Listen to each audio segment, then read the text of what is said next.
Kaixo eta ongi etorri beste egun berri batera. Gaur, ekainaren 29, osteguna, bi elkarrizketatu berri izanen ditugu. Batetik, Idurre Eskizabel, Euskal Kontseiluko idazkari nagusia, eta berarekin hitz eginen dugu euskararen egoeraz eta nola planteatuko dien Nafarroako gobernu berriari. Eta bestetik, Irati Fernandez, Euskal Dantzarien Biltzarraren antolatzailea eta dantzaria, eta aurten ospatuko duten gazte dantza topaketen inguruan hitz egitera etorriko da. Baina lehenengo beti bezala goazen betiko edukiarekin. Goazen orain gaurko efemeridekin. Gaurko egun batean, baina 1707an, Espainian planta berriko dekretuak ezarri zituzten eta hauen arabera, Filipe Bosgarrena Espainiakoak Aragoi eta Valentziako foruan bertan bera utziko zituen, gaztelarekin berdinduz. Urte batzuk geroago, 1959an apartheid legea aplikatzen hasi zen Hego Afrikan. Egun berean, baina 1985an, Champung merkatari gunea erori egin zen Seulen, Hego Korean, 500 bat hildako eta 1937 zauritu eraginez. Eta bukatzeko, 2007an, Applek iPhonea jarri zuen salgai lehenbizikoz, Ameriketako Estatu Batuetan bakarrik. Gaurko lerroburuak ikus ditzagun orain.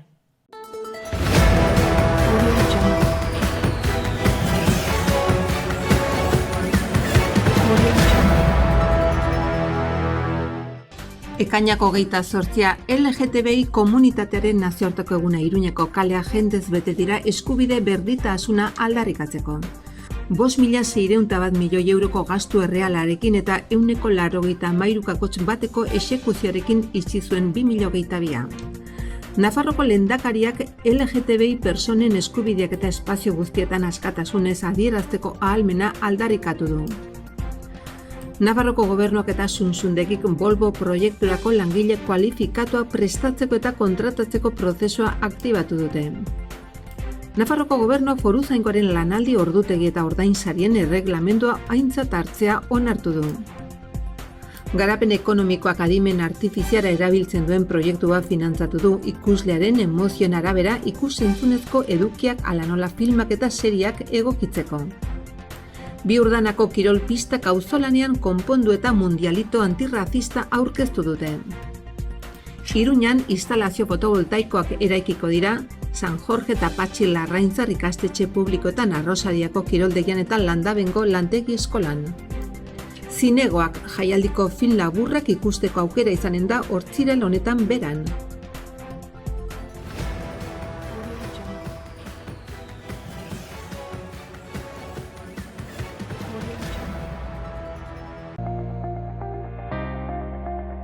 Ikus dezagun gaurko egunkarieko zalek zer dioten.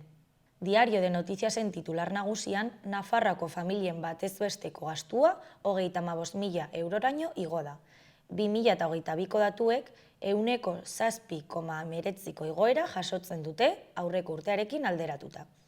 Etxebizitza, gas eta elektrizitatearekin eta erosketa saskia ordainketaren erdia dira. 2008tik izan zen sabairik altuena da. Argazki nagusian, atzo Iruñan egindako martxaren parte hartzaileak. Titularrean, Ibarrolak ez du LGTBI bandera zintzilikatu. 100 pertsona gorroto diskurtsoen aurka manifestatzen ari dira Iruñean. Eskuineko albistetan, politikan, Txibitek onartu du oraingoz ez duela inbestidurarako gehiengorik. Bestalde, Tafaia eta Kanpanas arteko AHT zatia 281 milioitan liziatuta. Jarraituz, udal gehiengoak gurutzeko plazako aparkalekuak geldiaraztea eskatu du. Irulegiren eskutik, ikerketak artxiletrak saria jaso du. Bukatzeko, Iruñak bizikletak eta lorategi hesiak desmuntatzen ditu Sanferminetarako. Diario de Navarraren titularrean, Bilduk Txibiteri ohartarazi dio hitz egin beharko dutela presidente izateko abstentzioa nahi badu. Sozialistak eta Uxue Barkosek ez dituzte negoziazioan dituzten desadostasunak ezkutatzen. Argazki nagusian, abokatuak eta prokuradoreak kontzentratzen dira eta funtzionarioen grebak jarraitzen du. Izenburuan, protestak areagotzen ari dira justizian. Behan, kirolean, Aridanek ezetz esan dio Osasunari eta Raio aipatu du. Alboan, desagertu eginda basket Navarra. Eta Goiko Berrian, eskuinean, taksilariek diote ezin dutela gaueko aisialdi guztiak kargatu eta gauez lan egitearen arriskuak aipatzen dituzte. Garan argazki nagusian, LGTBI komunitatea kaleetan entzuna izaten ari da. Azken urteotan jasaten ari den eraso erreakzionarioaren aurrean, milaka pertsonak manifestazio egin zuten atzo LGTBI harrotasunaren nazioarteko egunean kolektiboaren eskubideen alde. Titular nagusian, EAJak eta PSek hiriarteri atea ixteko PPek beharko duen ituna sinatu dute. Gipuzkoako inbestidura saioaren ikustaldian, EAJak eta PSek Eider Mendozari kargua emango dion gobernu ituna iragarri zuten Maialen hiriarteren aurrean. Ondoan, Osakidetzak bere zentroen 40% murrizketak aurre ikusten ditu udan. Eta bukatzeko, Turreko zuzendariak dioenez, badakite ziklismoa maite duen lurralde batera doazela. Berrian, argazki nagusiko titularrean, ekainaren 28 borrokarako eguna. Argazkian, Bilboko manifestazioa atzo arratsaldean. Erakundeen zuriketa arrosaren eta fascismoaren aurkako mezuek indar berezia izan dute LGTBI komunitatearen nazioarteko egunean. Alboko Berrian, musikariak ikastetxetan programa eten dute Nafarroan. Euskara eta kultura sustatzeko proiektua 2018tik zen indarrean eta gobernuak ez die antolatzaileei azalperik eman. Espera. Beheko albistetan, batetik, Frantziako gobernuak auzitan jarri du adingabe bat hil duen poliziaren jokabidea. Eta bestetik, adingabeen aurkako sexu abusuen erdiak familian gertatzen dira Jaurlaritzaren arabera. Bukatzeko, Frantziako Turreko zuzendariak turra identitate bat erakusteko aukera dela dio eta herrialdearen onena mundu osoari erakusteko garaia dela gehitzen du. Euskal Herria Irratian berri nagusian, musikariak ikastetxetan programaren aldeko elkarretaratzea eginen dute bihar. Egitasmoko musikariek protestan parte hartuko dute, hitzez zein kantuz. Alboan, Zaldiko Maldikok arratsaldero musika emanaldiak eskainiko ditu Sanferminetan. Eta bukatzeko, LGTBI komunitateak Iruñeko karrikak hartu ditu, fascismoaren eta gorrotoaren aurka.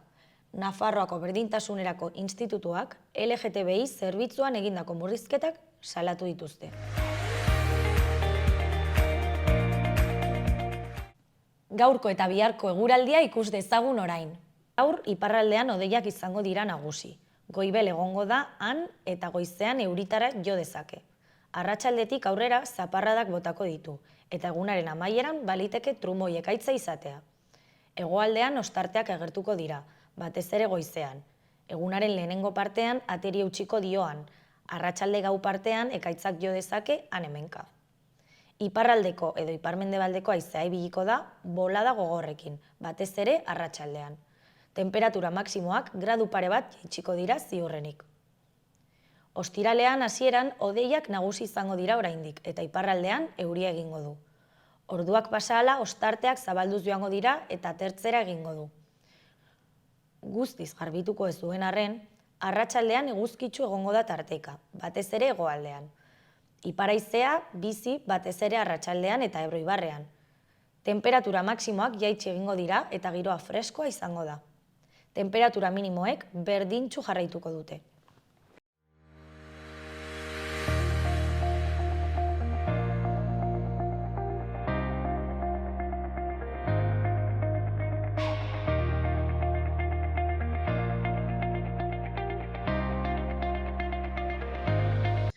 Beraz, lehenik eta behin zer da Euskalgintzaren Kontseilua? Euskalgintzaren Kontseilua jada 25 urteko ibilbidea duen erakunde bat da eta nolabait izenak berak esaten duen bezala, ez? Euskalgintza dago, ez? Izenaren parte batean, hau da euskararen eta euskal hiztunon komunitatearen aldeko mugimendu soziala, ez? Adierazten du Euskalgintza horrek, eta kontseilua nolabait horko eragileen bilgune bat, ezta? Hain zuzen ere, kontseiluaren ezaugarria da erakunde bat dela, ez? Nolabait kontseiluaren barruan badaude euskalgintza esaten den, ez? Mugimendu sozial horren baitako erakunde nagusi gehienak bertan daude. Esate baterako hezkuntza arloan gure kide ditugu esate baterako ikastolak, baina baita ere sare publikoko ordezkariak, bai autonomia erkidegokoak eta bai Nafarroakoak, kristau eskolak ere, ez, badaude, hori nolabait hezkuntzari dagokionez, baina beste sektorialki, beste sektoretakoak ere badaude, ezta? Helduen euskalduntza alfabetatzea ordezkatuta dago kontseiluan, eta IKA adibidez, Maizpide, kontseiluko kide dira. Edabideak ere badaude, berria kasu, argitalgintzan aritzen direnak, elkar, nolabait euskararen euskalgintzako unibertsoa topagunea dago, ezta? Nolabait herrietan euskararen aktibazio soziala egiten duten elkarteen bilgunea baita ere, ezta? Orduan, nolabait esateko euskalgintzan aritzen diren erakunde nagusien elkargunea da kontseilua, erakunde bat. Eta zeintzuk dira zuen helburuak? Gure helburua, azken helburua, euskararen normalizazio eta biziberritzea da, Euskal Herri guztian. Ez da hori da kontseilua sortzeko eta ipar daukan helburua. Bide horretan, urratsak asko dira, ezta? Eta nolabait helburu edo ipar nagusia hori izanik gure egitekoa da helburu hori lortzeko hizkuntza politiketan eragitea, bai? Nolabait, esan dudan bezala ordezkatzen dugu euskalgintzaren askotarikotasun hori, bai ikuspegien aldetik, bai sektorialki, baina bagara bilgune bat nolabait begirada bateratu batez euskararen aldeko hizkuntza politiketan eragiteko. Eta 2022an ez bilakatu zinen kontseiluaren idazkari nagusia, lehenik ze izan zinen? Aurretik, bai, justu kontseiluko idazkaritza nagusia hartu nuen iazko, 2022ko abenduaren 6an, hain justu, kontseiluak berak 25 urte bete zituen unean. Aurretik, beste bi idazkari nagusi bikain izan ditu kontseiluak, Paul Bilbao nire aurretik, hainbat urtez, eta Xabier Mendiguren berezi hartu sorreratik eta Paul Bilbaok erreleboa hartu zuen arte. Eta niri dagokidanean, aurretik, bi jardun nagusitan aritu naiz lanbideari dagokionez. Urte askoz kazetaria izan naiz, lehendabizi Euskaldunon egunkarian eta gero berrian. Eta gero beste 10 bat urtez unibertsitatean aritu naiz irakasle komunikazio ikasketetan.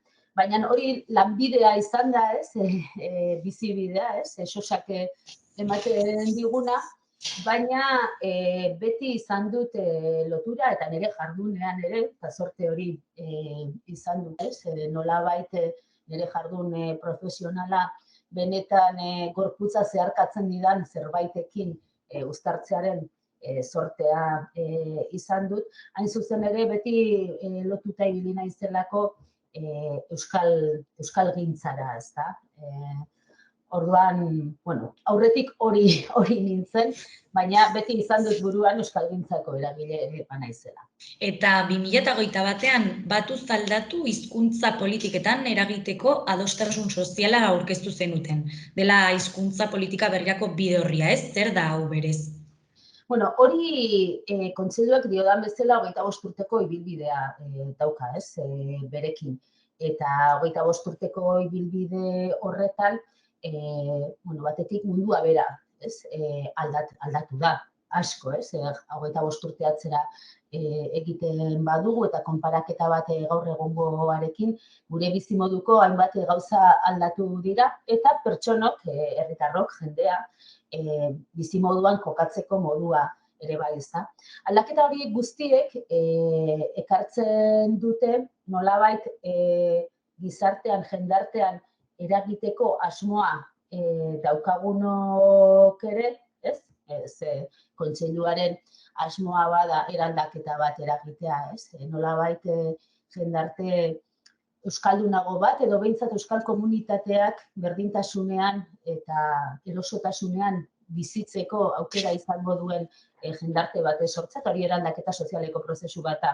Orduan, horrelako eraldaketa prozesuak bultzatzen direnean, oso kontutan eduki behar dira gizarte horretan gertatzen diren aldaketak, ezta?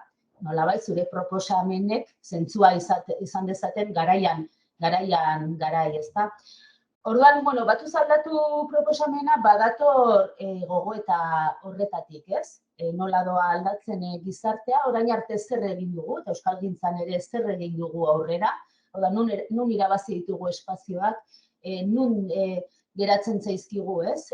Zailtasunak, nun geratzen zaizkigu, hutsuneak nola eragin behar da momentu honetan, gogoeta horretatik. Eta ondorietako bat izan zen, nolabait euskalgintzak bere gorringotik, ez? Bere muin zentral horretatik salto egin behar duela pixka bat, ezta? Beste eragile batzuetara ere hurbildu behar duela, eta gainera euskara beren proposamenen ardatz ez izan arren, hau da, beren badirela beste hainbat eragile, gizarte eraldaketa asmoekin dabiltzana, gizartean eragiten dutenak, gizartea justuago egiteko asmoa dutena, berdinzaleago egiteko asmoa dutenak, baina euskara ardatz ez dutenak izan genitzakela edo izan behar ditugula kide eta aliatu bide honetan, ezta? Eta hortik sortzen da, batuz aldatu proposamena, eta hori du funtsa, ez? Akordio soziopolitiko berri baten proposamena, hizkuntza politikei dagokienez, bi zutabe oso simpleren gainean, batetik ezagutzaren unibertsalizazioa bermatzea, hau da, jende guztiak izan dezala eskubidea eta aukera, bai? Euskaraz jabetzeko, ez adila inorentzako zailtasuna izan, ez ekonomikoa eta ez beste inolakoa, eta bestetik sor daitezela edo egin dezagula gizartea orokorrean euskal hiztunak euskaraz eroso aritzeko eremu, ezta? Orduan, bi zutabe horien gainean, ia 200 eragilerekin kasu honetan ere, ekarri genituen akordio horretara, eta horrek badauka beste helburu bat, eta da, egun akordio soziala dena, nolabait akordio politiko bihurtzea. Hau da, erakundei begira eta eskakizun zehatzen forma politikoagoa ematea. Hori da, orain dagokigun egitekoa, eta orain daukagun lanketa eragile horiekin guztiekin, gero eragile zehazki politikoetara jauzi egiteko. Eta hau apirilaren 20an ez gertatu zen? Ez, hori lehenagoko dinamika bat da, iragan apirilaren 20an Nafarroan nolabait gauzatu zen, antzeko dinamika bat, eta gainera pixka batuz aldatu filosofiarekin oinarriarekin bat egiten duena, baina zehazki fokatuta Nafarroan hizkuntzaren auzian dagoen arazo espezifikora, ez? Ze Nafarroan gertatzen dena oso gauza berezia da, eta da herrialde administratiboan bertan bereizkeria bat gertatzen dela hizkuntz autu eta eskubidei dagokienez, ezta? Eremu geografiaren zati txikitxo batean bakarrik dela euskara ofiziala, eta horrek dakarrena dela besteak beste, desberdinkeria bat gertatzen nafarren artean. Orduan, kontseilutik eta zehazki kontseiluaren Nafarroako batzordetik, aspalditik, hau da kezkagai nagusietako bat, lanketagai nagusietako bat, oso oinarrizko gauza batetaz ari garelako, eta, abenduan, 2022ko abenduan, iragarri zen dinamika bat jarriko genuela martxan nolabait ofizialtasunaren eskaria berrekartzeko eragile sozialekin lanketa bat egingo genuela, ezta? Eta pixka bat batuz aldaturen filosofia horretatik, ezta? Gogoeta da, hau ez da bakarrik euskaldunoi, euskaliztunoi, euskaltzaleoi, inkluso, ez? Bakarrik dagokigun auzi bat, baizik eta eremu hori gainditzen duen eta askoz ere jende gehiago interpelatzen duen auzi bat da, ez? Ze funtsean honi buruz ari garenean bizikidetzaz ari gara, hiritar eskubide berdintasunaz ari gara, eta horretatik abiatuta jo genuen propioki euskalgintzan aritzen ez diren hainbat eragilerengana, eta egia esateko oso erantzun polita jaso genuen, ezta? Ia 200 elkarte eta erakundek egin zuten bat gure proposamenarekin, eta hori irudikatu genuen apirilaren 20an agerraldi baten bidez, Nafarroako Parlamentuaren aurrean egin genuen agerraldi baten bidez. Eta Nafarroako Parlamentuarekin, edo bertan dauden alderdiekin eskatu zenuten bilera bat edo erantzun bat edo zer gertatu zen? Bai, pixka bat iruditu zitzaigun 200 eragile horiek gure aldarrikapen, ofizialtasunaren aldarrikapen horrekin bat egitea, ez zela ontzaren Gauerriko ez dula, bazuela sendotasun bat, eta geneukala nolabait behar adina indar alderdiak ere interpelatzeko, eskuartean geneukan horrekin. Hauteskunde garaia izanik, eta gu euskalgintzako eragile iruditu zitzaigun momentu egokia zela aldarrikapen hori mahai gainean jartzeko. Eta halaxe, Nafarroako Parlamentuan ordezkaritza duten alderdi guztiei egin genien bilera eskaria, 3 aldetik jaso genuen baiezkoa, Euskal Herria Bilduk, gero Abaik eta Elkarrekin baiezko eman ziguten, bildu ginen, eta 3 alderdi horiek begi honez ikusi zuten gure dinamika, gure eskaria eta gure aldarrikapena, ezta? Eta eskari zehatza zen hurrengo Nafarroako gobernua eratzen denean, eta denok dakigu, orain negoziazio aro, interesgarri bat gutxienez abiatua dutela,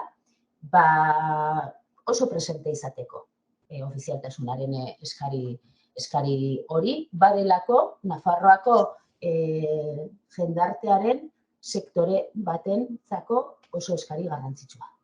Eta beste alderdiek zer esan zuten, edo ez zenuten erantzunik jaso? Ez genuen erantzunik jaso, eta pena da, ez? Zer bintzat elkarrizketarako aukera eta guk dinamika hau lantzerakoan hainbeste eragilek helarazi digutena, sinatu dutenek, baina baita ere sinatu ez duten hainbatek, ez? Esan eta eskertu digute gaia ekartzea, erakundei eskatzen zaizkienean sinadurak prozesu konplexuak izaten dira askotan, ezta? Ze erakundeak ere ez dira monolitikoak izaten euren ardatzeko ez den gaiei dagokienean, ez? Iritzi desberdinak egoten dira. Orduan, harritu gaitu batetik baiezko erantzunak, baina baita ere harritu gaitu zenbat eragiletatik etorri zaigun baita ere eskertza hori, ez? Oraingoz ez dugu sinatuko, baina oso eztabaida interesgarria eta importante zabaldu duzue gure baitan denbora gehiago behar dugu. Honekin esan nahi dudana eta Nafarroako gizartean presente dagoen zerbait dela, ezta?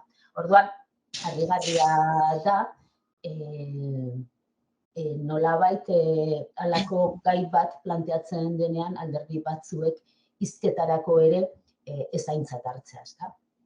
Bai, baina alderdi batzuen erantzuna jaso ezinean, ze ondorio atera zenituzten. Gobernuan hitz egingo da edo ez da hitz egingo euskararen gai hau?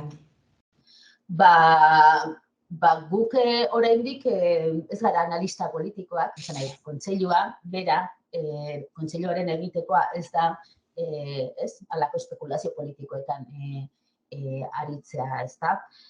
Guk momentuz daukaguna da, 3 alderdi oso garrantzitsuk esan digute, presente dutela, aintzat hartuko dutela, euren helburu eta nolabait aldarrikapen eremua ere badela hori, eta momentu honetan eskatzen dieguna da, hau da benetan negoziazioa gauzatzen ari den une hauetan, presente izateko eta gogoan izan dezatela badagoela Nafarroako gizartearen parte bat, honekin bat egiten duena. Ez da batzutan, uste dugulako ikusezin egiten dela, ez? Egiten dela irudikapen gehiegizko bat, Nafarroan euskararekin, ez? Jende gehiena oso uzkur da, bestelako temperaturak ere jasotzen dira, ezta? Termometroa segun eta nork jartzen duen temperatura ere aldatzen da, ez?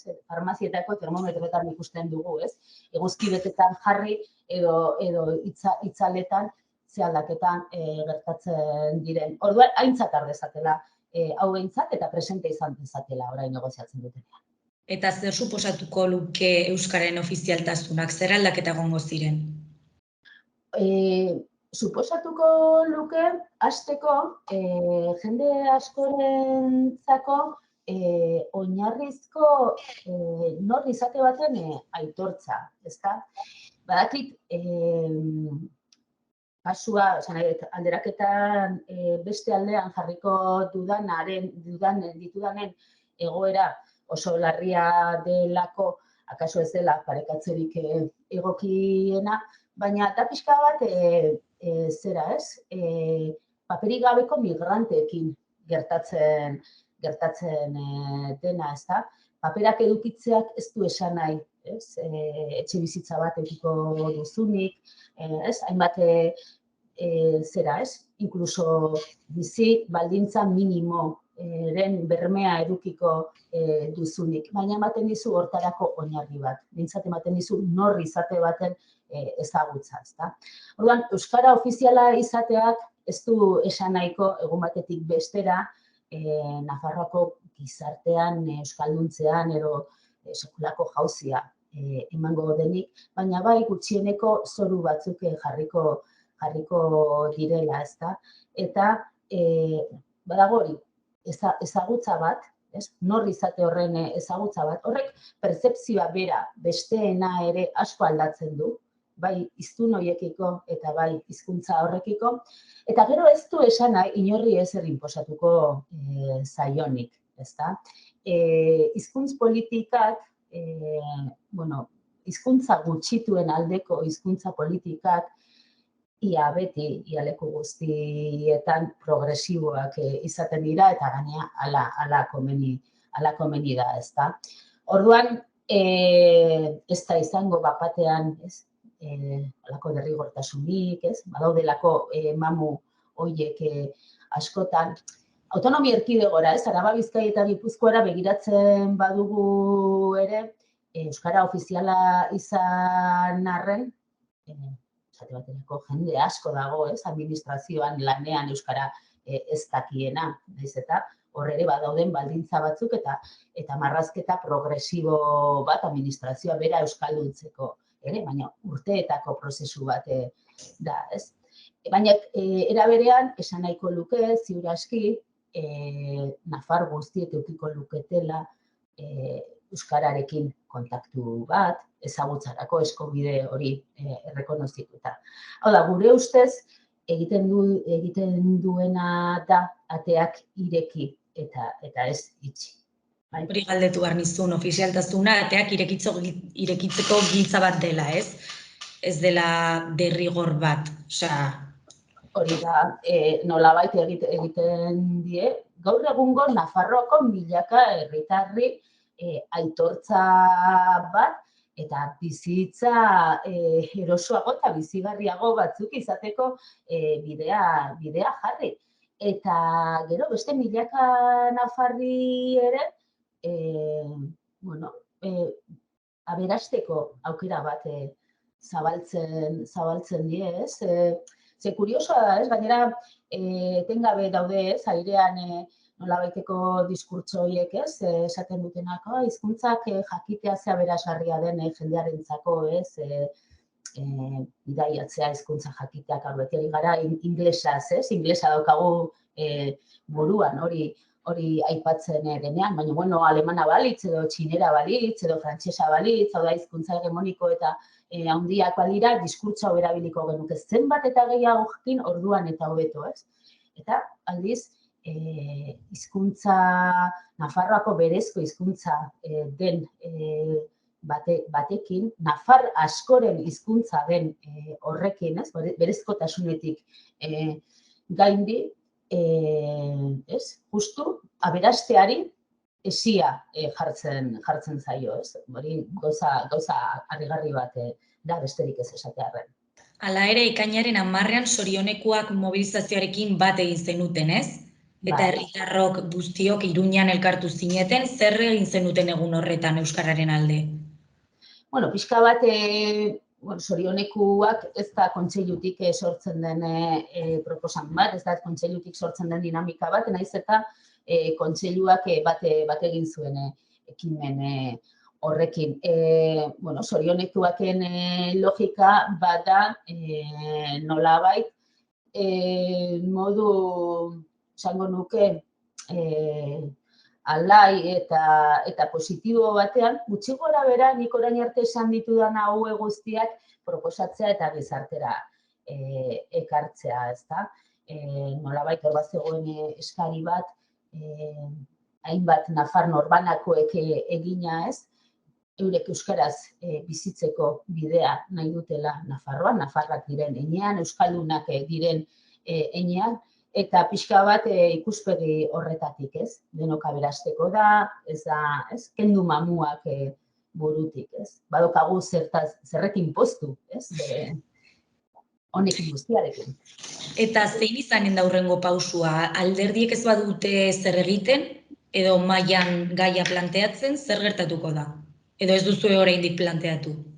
Guk badakigu ofizialtasunarena oraingoz eta ziur aski lasterketa luzea izango dela, baina uste dugu ezin dugula begi-bistatik galdu. Hau da, nor izatearen aitortza minimo horretaz ari garelako. Lehendabiziko apostua da alderdiek har dezatela aintzat eta legegintzaldi honetan presente egon dadila eztabaida politiko instituzional horretan ere, alderdien eztabaida politiko horretan ere, ofizialtasunaren eskaria eta bulkada hori. Eta horrekin batera, guri gizarte mugimendu gisa tokatzen zaiguna da, horretarako bidea eta gogoa prestatzea eta lantzea. Alde horretatik, pixka bat eta lehen aipatu dudan batuz aldatu logika horren pentsamentuari segitu nahi dugu lantzen euskalgintzaren muinetik harago dauden eragileekin gaia, oso importantea iruditzen zaigu, ez? Batzutan badagoelako Euskal Herri osoan esango nuke, baina ziur aski Nafarroako eremu batzutan indar bereziz gertatzen den olako, esi ikaragarri bat, ez? Pareta ikusezin handi bat Euskal Hiztunon komunitatearen eta gainerakoen artean, ezta? Eta orduan egin nahi dugu hurbilketa ariketa hori, azaldu zergatik den guretzat importantea euskaraz aritzea.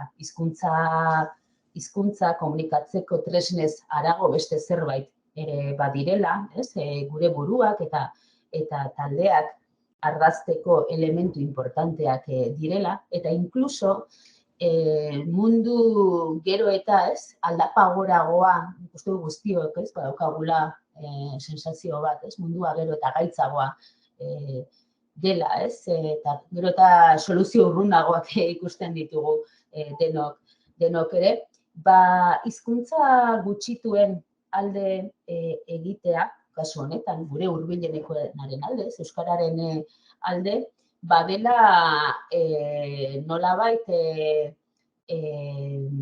totalitarismora doan eta erabateko homogeneizaziora, hiperkapitalismo horren zurrumilo ikaragarrian doan mundu hori nolabait horri guztiari galga jarri eta mundua bizigarriago egiteko bide bat, Esaten da, munduaren oraingo joera dela, parametro sozioekonomikoetan aberatsak aberatsago eta pobreak pobreago. Eta uste dut bizipen hori oso hurbil ikusten dugula denok ere, naiz eta gu munduaren oso zati pribilegiatuan bizi, Baina guri ere hurbiltzen ari zaigu, sensazio hori. Hizkuntzaren parametroetan, esango nuke, munduaren oraingo martxa badela hizkuntza hegemonikoak areta hegemonikoago, areta nagusiago egiteko joera bat eta hizkuntza zaurgarriak ahula gutxituak areta zapalduago, gutxituago. Dinamika beraren azpimultzoak direla, eta hizkuntza, lehen esan dudan bezala, hizkuntza gutxituen alde egitea, gure kasuan euskararen alde, badela galgaba jartzea, indartsuen indartze eta ahulen ahultze horri.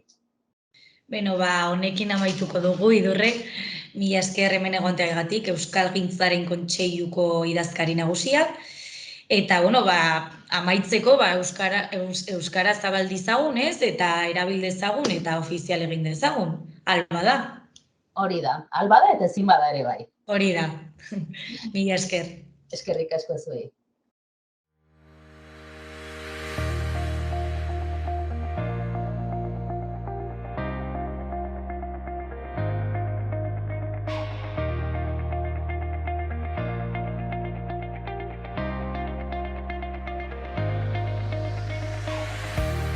Ikus ditzagun Iruñerriko udalek zer dioten. Uharteko udalak boluntariotza eskaintzen du Alpa eguneko zentroan. Adinekoekin edo mendekotasuna dutenekin gozatu nahi baduzu, esan. Gainera, beste urte batez, jai busa eskainiko da gure inguruko herri batzuetako jaietara joateko. Busatera alizateko 2 gazte voluntario egon beharko dira. Iruñean, batetik, Iruñeko udala ostalaritzako ordezkariekin bildu da San Fermin jaietan herritarren arteko bizikidetza eta jarduera hobetzeko. Kristina Ibarrola alkatea buru izan duen topaketak itxiera eta banaketa ordutegiak errespetatzeko beharra izan du hizpide. Bestetik, Iruñeko udala 2023ko San Ferminetarako prestatzen ari da. Dagoeneko aldaketa edo errefortzu nabarmenak daude komunetan, hiri-altzarietan, lorategietan, mugikortasun sisteman edo megafonian. Iruñeko udala San Ferminetarako prestatzen ari da hiri eremuari dagokionez. Amaitzeko, San Ferminetako gaztegunea Konstituzio plazan esteinetuko da. Uztailaren 7tik 14 bitartean antolatutako 40 jarduera, musika eta dibertsio proposamenekin. Gune horrek gune seguru bat izango du jaiez gozatzeko, sexualitateaz, adikzioez eta bullyingez hitz egiteko.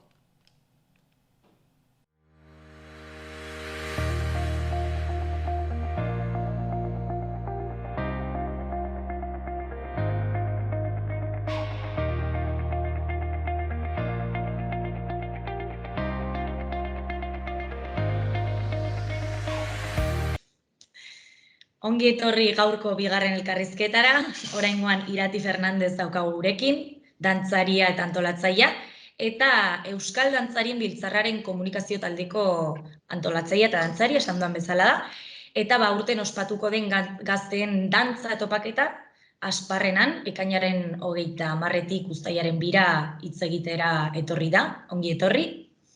Egunon. Proiektuarekin hasi aurretik, esaiguzu zer den Euskal Dantzarien Biltzarra. Bale, Euskal Dantzarien Biltzarra 1975ean gutxi gora bera sortu zen. Euskal Herriko dantza, musika eta ohiturak mantendu, berreskuratu eta zabaltzeko helburuarekin. Bale, diru irabazi asmorik gabeko elkartea da, edo gu esaten dugu elkarte soziokulturala dela. Eta Euskal Dantza sustatu eta babesteko helburua dugu. Eta aurten horretarako gazteen dantza topaketa antolatu duzu ez, eta proiektu hau egiten duzuen lehen aldia da. Bai, niretzako bai lehenengo aldia, eta uste dut hemen lehenengo aldia dela, eta saiatuko dugu urtero jende gehiago animatzen eta erakusten dantza berriak. Eta zergatik erabaki zenuten Asparrenan egiten, eta ez beste leku batean. Asparrena zen gure Euskal Herri osoko puntu zentrikoenetako bat, eta orduan jende guztia joan alda leku guztietatik eta oso ondo aukeratu dugu. Eta zein helbururekin egiten duzue dantza topaketa hau? Lehenengo arazoa daukaguna oraintxe bertan, da belaunaldi erreleboa ez daukagula. Osea, gazteak animatu nahi ditugu, dantza berriak ikastera, dantza berriak ezagutzera, Euskal Herriko edozer lekutako dantza pilo daukagu eta mantentzeko eta gehiago ikasteko. Eta normalean euskal dantzak ez jorratzen dituzue? Bai, normalean bai, baina ere bai batzuetan musika modernoa edo berriarekin ere bai jokatzen dugu dantza berriak egiteko. Eta nola lortu duzue horrelako zerbait antolatzea? Hau da, norbaitek lagundu zaituzte, ez? Bai. Beharrezkoa da guretzako laguntza berriak, gogo askorekin hasi ginen proiektua, eta horretarako behar besteko gaitasun ekonomikorik izan gabe hasi genuen proiektua, eta erakunde eta enpresa guztien laguntza eskatu edo tiro egin dugu hoien enpresatik, ea zer moduz juten den, eta hemen dauzkat apuntatuta 2 aldetan banatu ditugu. Daukagu babesleak, direla Eusko Jaurlaritza, Laboralkutza, Vital Fundazioa, berria eta Asparreneko udala aurten Asparrenean ospatzen delako. Eta beste aldetik dauzkagu laguntzaileak, direla Idiazabal, Kaiku, Boga Garagardoa, Alzola, Decathlon eta Athletic Fundazioa. Eta ginari dagokionez zergatik erabaki zenuten 15 eta 25 urteren artean egitea bakarrik?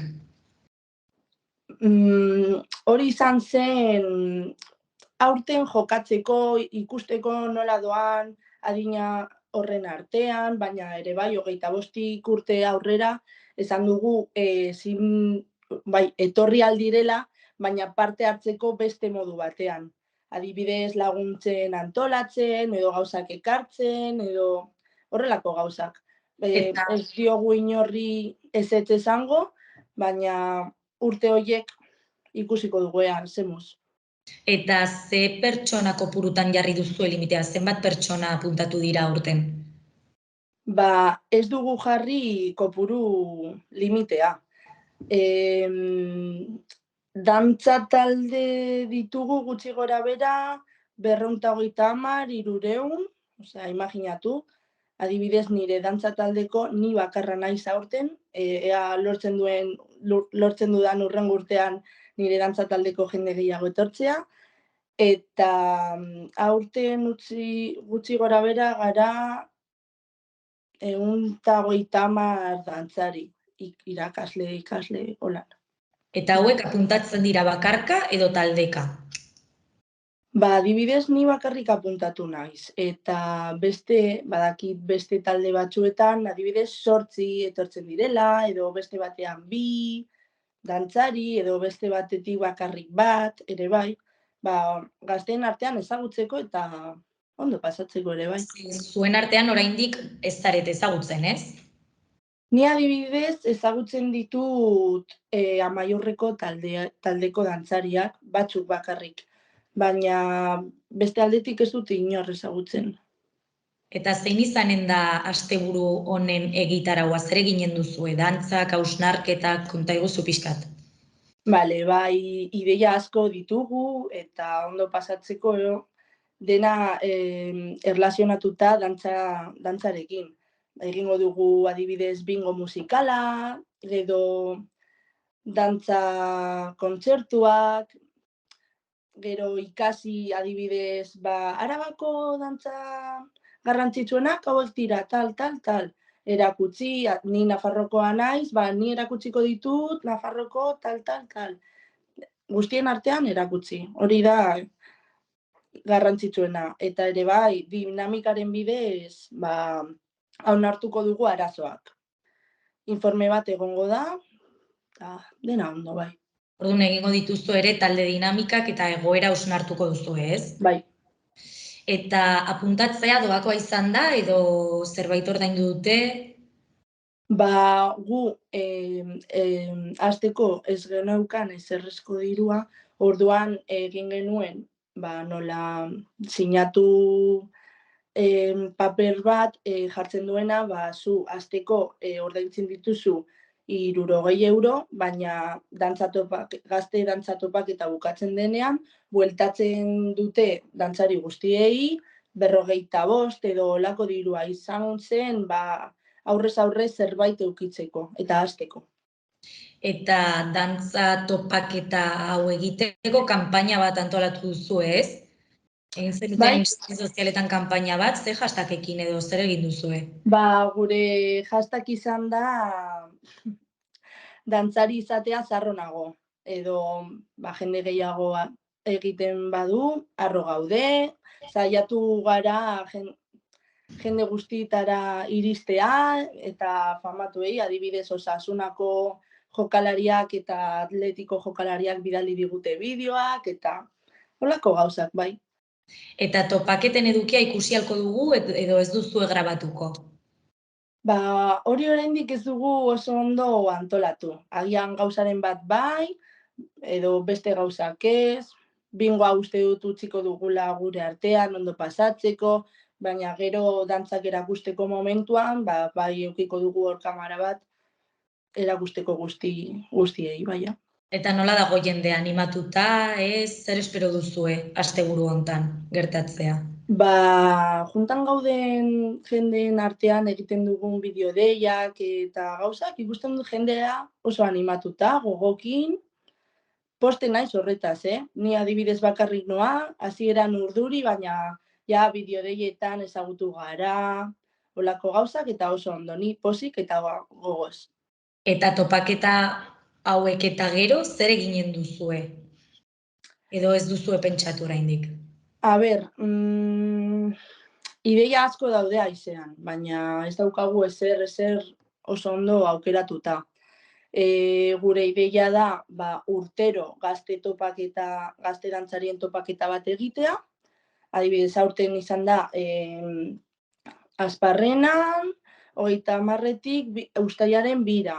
Hurrengo urtean saiatuko gara, gutxi gora bera, beste leku batean, ere bai izango dela zentrikoki dantzari guztientzat, edo aukeratuko dugu izango den beste hilabete batean, edo holan, eta hemendik aurrera saiatuko gara dena mantentzen, aurrera eramaten, eta gauza gehiago egiten. Bai. Eta Asparrenara gerturatzeko antolatu dituzu autobusak edo nola joanen dira jendea?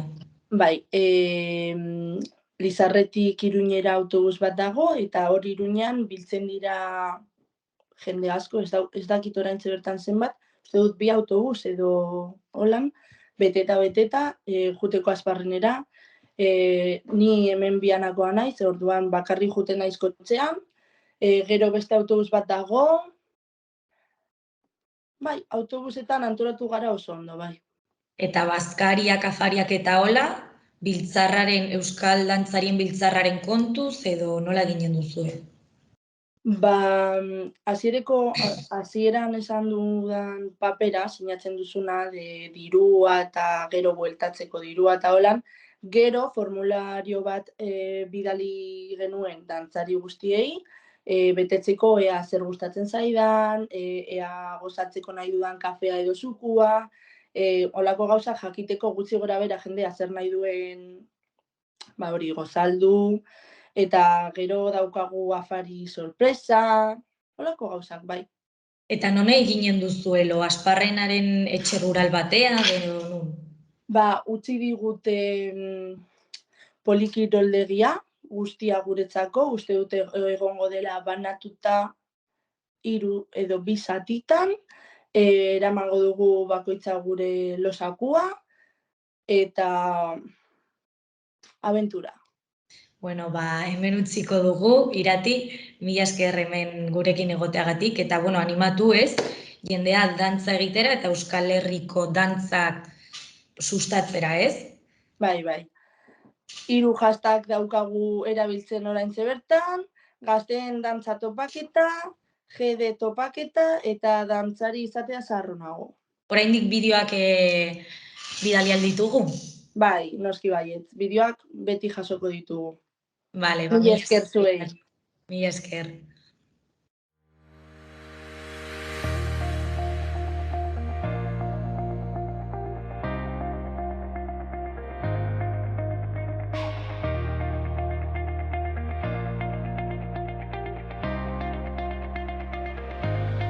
Mila esker beste egun batez gurekin egoteagatik eta bihar ostirala berriro hemen egonen gara eduki berriarekin eta elkarrizketa berriekin. Mila esker. Gobierno de Navarra. Nafarroako gobernua.